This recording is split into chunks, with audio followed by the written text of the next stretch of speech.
Hi, my name is Chris Adams and welcome to Perfect Force Tuning Part 15, Major Triads Across the Fretboard in Second Inversion.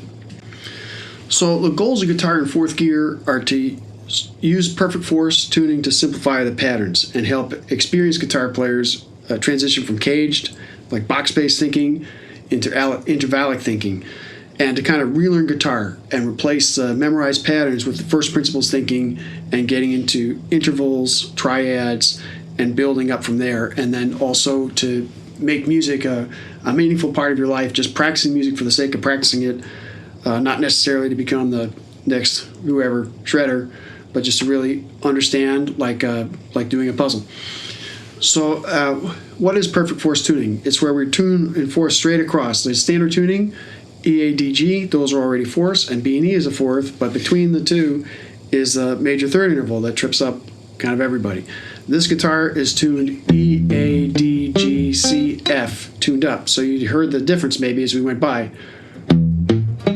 Whoops. So that means that everything is symmetrical.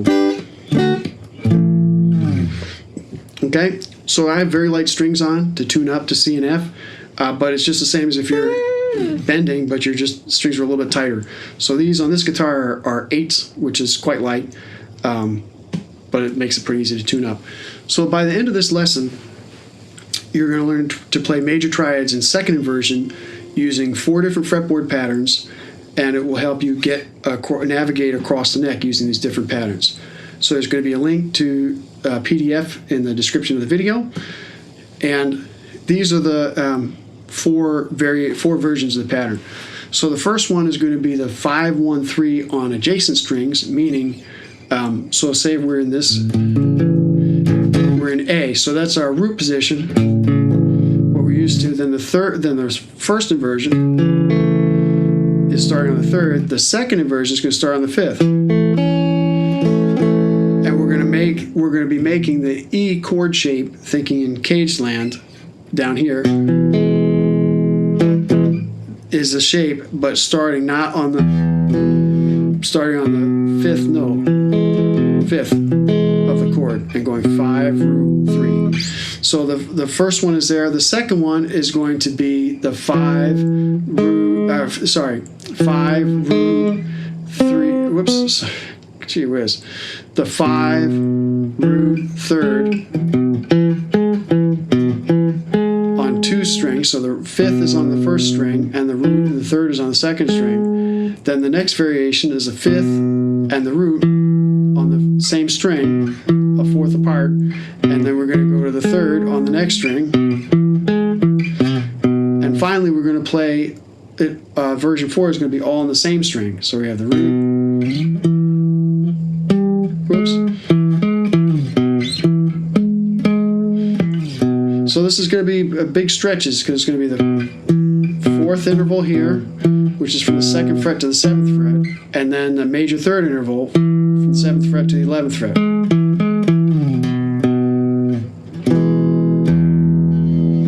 Okay? So this is graphically the same shapes we were just discussing. This diagram's in a different chord than we were starting on. It's going to be this chord here. Same shape, so 5 root 3, 5 root 3, 5 root 3, third one, and then the last one, 5 root 3.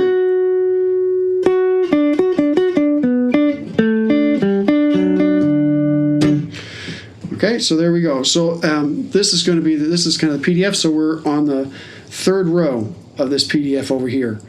So that's what we're going to be working on for the next few minutes, going through all the different variations. So this can be done with the 4 types of triads. It can be done with all kinds of things, but so we're working on the major triad. Then we're going to do similar ones on the minor, diminished, and augmented. And all the triads are thirds. So the major triad is going to be in this diagram. We're starting on the D note here. So we have a major third and a minor third. And we're going to go through all this with these different intervals, and then when we move to the minor triad, you'll say, wait a minute, it's almost the same thing, except instead of a major third and a minor third, we start with a minor third and go to a major major third. And diminished is 2 minor thirds, and the augmented is 2 major thirds.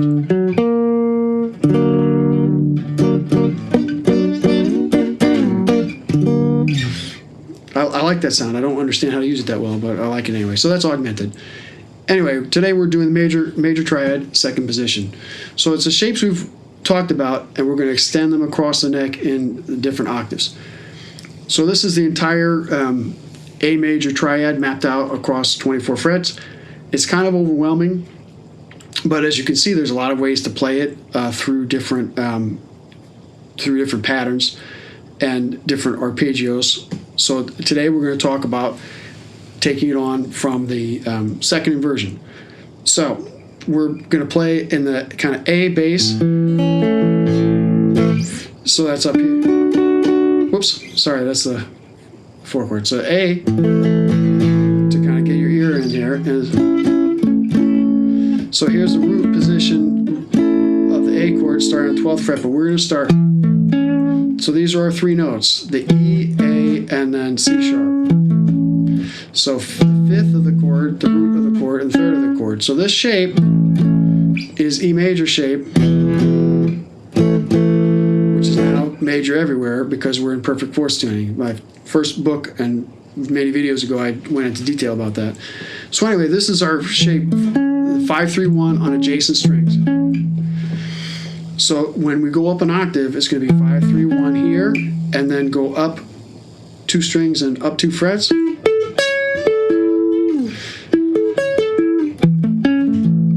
So there we go with our 2 octaves there. Then we're going to go down the neck this way and play on the 12th fret, 12, 11, and we're going to go at the 9. Same shape, an octave higher. Okay, and then we're going to combine the 2. So we start at our 12th fret, and we go at the 7th fret, play the same notes and get a slightly different tone. We can go up an octave over here, and we go here, whoops,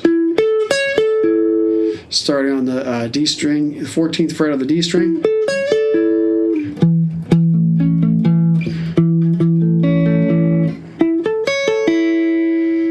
Okay, so that's how we can.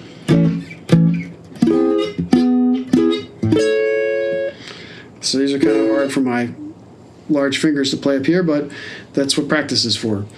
So the second shape is going to be the 5th, root, and 3rd on the root and 3rd on the next string. So this interval here is a major 3rd. Whoops. Oh, I blew it. But sorry. It's 5th, root, 3rd, and the next 5th is up here.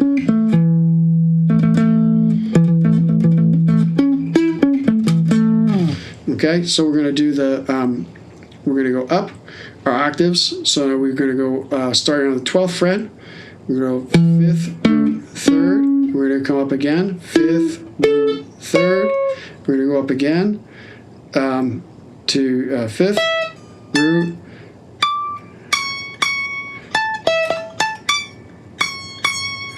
I almost ran out of strings. My tone is not very kind. So you got to play it right.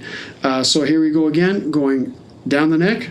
So 5th, root, 3rd, and then 5th, root, 3rd. Okay, and then playing. So we're going to see this pattern on 5 strings. So 5th, root, 3rd, and we're going to go up. We're going to go. Where else can we play it? We play at the 7th fret. Then we're going to play an octave higher on the 14th fret. And we go back to the 9th fret.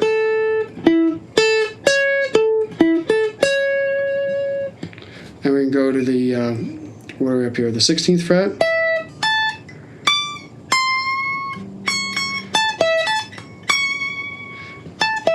So my guitar is not, these 2 frets are, I need to work on my guitar. That note's not happy, these 2 last frets. So now we're going to go to the 3rd shape, which is to start with the 5th, then go to the root on the 17th, and the third on the 16th. So this is a big jump. So we go to the fourth, perfect fourth interval from the 12th fret to the 17th fret, and then to the 16th fret where we have a third. Okay, so we're going to do that going up octaves here. So 12, 17, 16, then 14, 14, 19, 18, and 16, 21, and 20.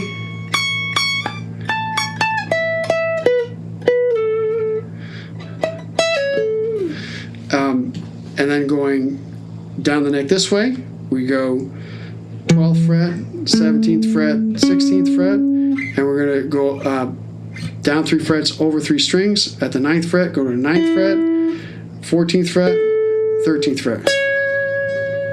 And here we go across all the strings. So we have, we're going to start 12, 17, 16, 7, 7, 12, 11. And we have 14, 19, 18.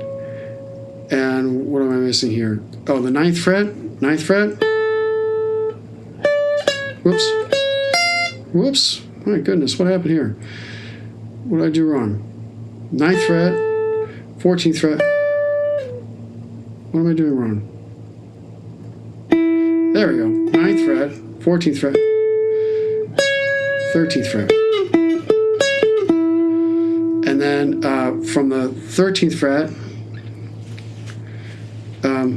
no, sorry. Okay, so now we're going to do the whole thing here. So we have the 12th, 17th, so 5th, 3rd, root, and we go to the 7th fret, we go 5th, 3rd, root, whoop, sorry, 5th, root, 3rd, sorry, 7th fret, 5th, 12th fret, root, 11th fret, 3rd, and we're going to go up to the, we can go up to the 14th fret here on the D string. We're going to go 5th, root, 3rd, and we're going to do it an octave higher on the 16th.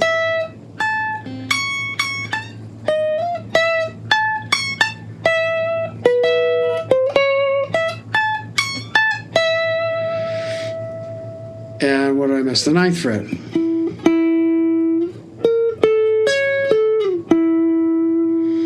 Okay, so so that's the 3rd shape. The 4th shape is everything. Okay, so from here we can start. I'm gonna run out of frets if I go up. So I'm gonna start here with the 5th, the root, and the 3rd. So this is the chord, kind of the C shape, if you will. So we're gonna start on the 5th, the root, and 3rd, and we can go through and go up octaves like this. So 5th, root, 3rd, 5th, root, 3rd, 5th, root, 3rd.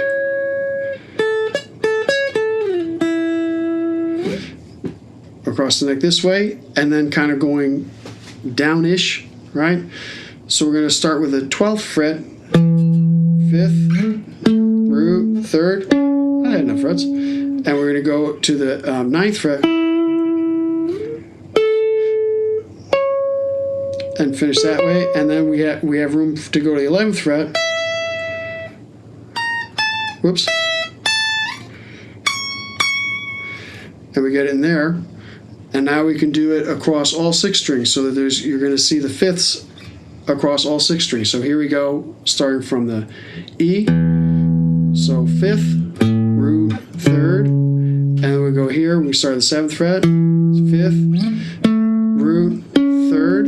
Then we go to 2nd fret, 5th, root, 3rd, and we go to the 9th fret, 5th, root, whoops, 5th, root, 3rd. And we're going to go to the 4th fret, 5th, root, 3rd, and finally the 11th fret up here, 5th, root, 3rd. So that's all the way across the neck.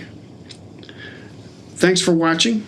Take your time doing this and just get used to the shapes. These are big stretches because you have the 4th, the perfect 4th, and then the 3rd.